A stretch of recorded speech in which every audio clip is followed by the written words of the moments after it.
Hello everyone, मैं sir doctor संस्कृति physiotherapist और आज इस वीडियो में हम जानेंगे best diet for asthmatic patients.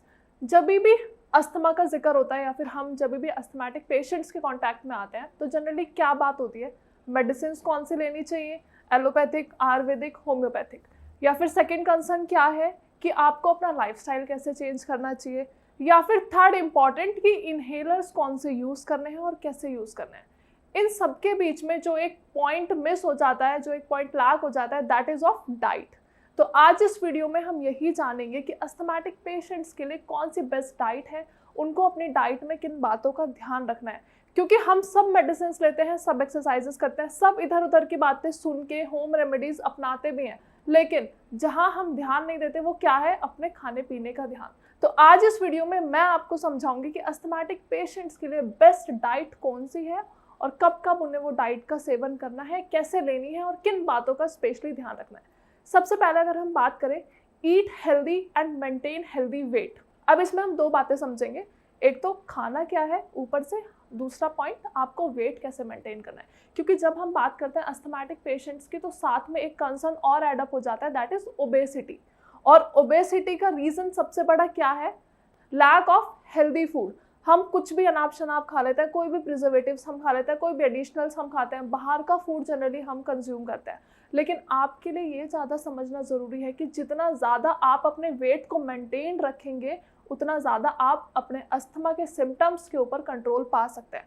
क्योंकि आप खुद समझो, जब आपकी बॉडी में वेट ज़्यादा है मतलब यू आर ओबीज, बॉडी में फैट ज़्यादा है मतलब बॉडी में ऑक्सीजन की रिक्वायरमेंट ज़्यादा है, और आप अस्थमैटिक पेशेंट्स हैं, आपके लंग्स अच्छे से काम नहीं कर पा रहे हैं, तो बॉडी में ऑक्सीजन की रिक्वायरमेंट फुलफिल नहीं हो पा रही है। तो इसके लिए आपको क्या करना है, अपनी बॉडी से फैट को एलिमिनेट करना है, ओबेसिटी को कम करना है, ताकि आपका वेट मेंटेन रहे, साथ ही साथ बॉडी को बहुत ज़्यादा प्रेशराइज होने की ज़रूरत नहीं है, लंग्स को स्पेशली बहुत ज़्यादा प्रेशराइज होने की ज़रूरत नहीं है। क्योंकि हम सभी को पता है लंग्स का एक इंपॉर्टेंट फंक्शन क्या है, एक्सचेंज ऑफ गैसेस।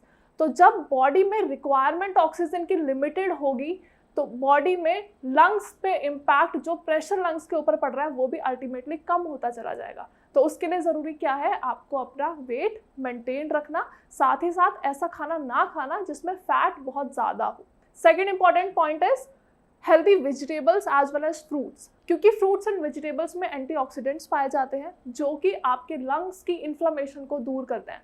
जो भी आपके लंग्स का साइज बढ़ रहा है, इन्फ्लेमेशन हो रही है, स्वेलिंग हो रही है, रेडनेस, एडीमा, ये जो भी सिम्टम्स हमें देखने को मिलते हैं, फ्रूट्स एंड वेजिटेबल्स में जो एंटीऑक्सीडेंट्स प्रेजेंट होते हैं वो इन सारी स्वेलिंग को, सारे सिम्टम्स को सबसाइड करने में हेल्प करते हैं। तो आपके लिए ज़रूरी है कि आप अपनी डाइट में हेल्दी लीफी वेजिटेबल्स का ऐड ऑन कर लीजिए, साथ ही साथ vitamin C and vitamin E in rich fruits को ऐड ऑन कर लीजिए। Now the next important point is avoid allergy triggering fruits. Generally ऐसा होता है बहुत बार पेशेंट्स का, अस्थमैटिक पेशेंट्स का अस्थमा ट्रिगर होता है सर्टेन फ्रूट से, या फिर उन्हें एकदम से अस्थमैटिक अटैक आता है। तो कुछ ऐसे फ्रूट्स होते हैं, कुछ ऐसे वेजिटेबल्स होते हैं जो उनके लिए ट्रिगर पॉइंट्स होते हैं, लेकिन पेशेंट्स को समझ नहीं आता। क्योंकि अल्टीमेटली जब तक आपको कोई सिम्टम नहीं दिखता है, फिर आपको नहीं पता चलता, लाइक सपोज फॉर एग्जाम्पल मुझे मशरूम से एलर्जी है, लेकिन समहाउ पिज्ज़ाज में, बर्गर में या फिर सब्जी में अगर मैंने मशरूम का इंटेक कर लिया तो मुझे एकदम से कफ होगा, एकदम से धसका लगेगा, वहाँ पे मुझे समझ आता है कि मुझे मशरूम से एलर्जी है। सेम विद अस्थमैटिक पेशेंट्स, बहुत बार ऐसा होता है कि पेशेंट्स खाते रहते हैं, वो वाले सब्सटेंसेस भी, वो वाले इंग्रेडिएंट्स भी इंटेक करते हैं जिनसे उनको एलर्जी है।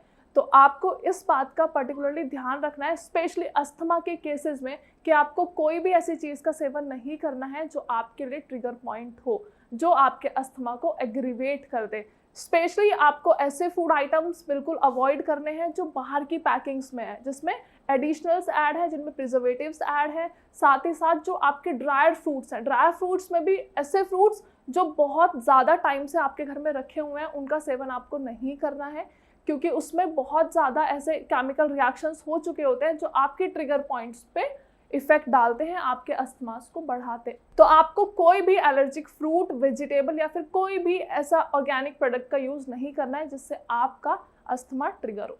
साथ ही साथ अब हम लास्ट पॉइंट की बात कर लेते हैं, that is vitamin D. Generally vitamin D का डिस्कशन हर बीमारी में होता है। क्यों होता है? क्योंकि विटामिन डी हमारी बॉडी के लिए बहुत ज़्यादा ज़रूरी है। और स्पेशली जब हम बात करते हैं अस्थमैटिक पेशेंट्स के लिए, तो उनकी लंग की कंडीशन के लिए विटामिन डी बहुत ज़्यादा ज़रूरी है। तो आप ऐसे प्रोडक्ट्स का सेवन ज़रूर करेंगे जिसमें आपको विटामिन डी मिले, जैसे कि दूध आप ले सकते हैं। और साथ ही साथ आपको इस बात का भी ध्यान रखना है कि हम बहुत बार ऐसा बोलते हैं अस्थमैटिक पेशेंट्स को धूप से बचना है, लेकिन for a good source of vitamin D आपको सन बाथिंग करनी पड़ेगी। चाहे आप थोड़ी देर के लिए बैठ जाओ, चाहे आप आधे घंटे के लिए बैठ जाओ, अगर आप कंफर्टेबल हो तो you can sit for 1 our also, लेकिन आपको डायरेक्ट सन बाथ लेना बहुत ज़्यादा ज़रूरी है, क्योंकि विटामिन डी का best and enrich source sunlight ही है।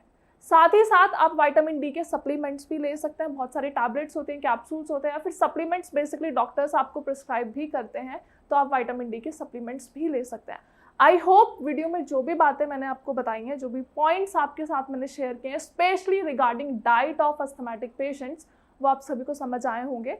अगर वीडियो के रिगार्डिंग कोई भी क्वेरी है, या फिर आप अस्थमा के पेशेंट्स हैं, आप सब जगह से दवाई ले चुके हैं, आपको कोई असर नहीं मिल रहा, तो you can just directly call us and contact us on the number given below. आप श्रेयास में हमारे डॉक्टर्स की टीम से अच्छे से बात कर सकते हैं, मेडिसिन के दौरान कंसल्टेशन ले सकते हैं, साथ ही साथ अपना बेस्ट डाइट चार्ट भी हमारे डॉक्टर्स से आप बनवा सकते हैं।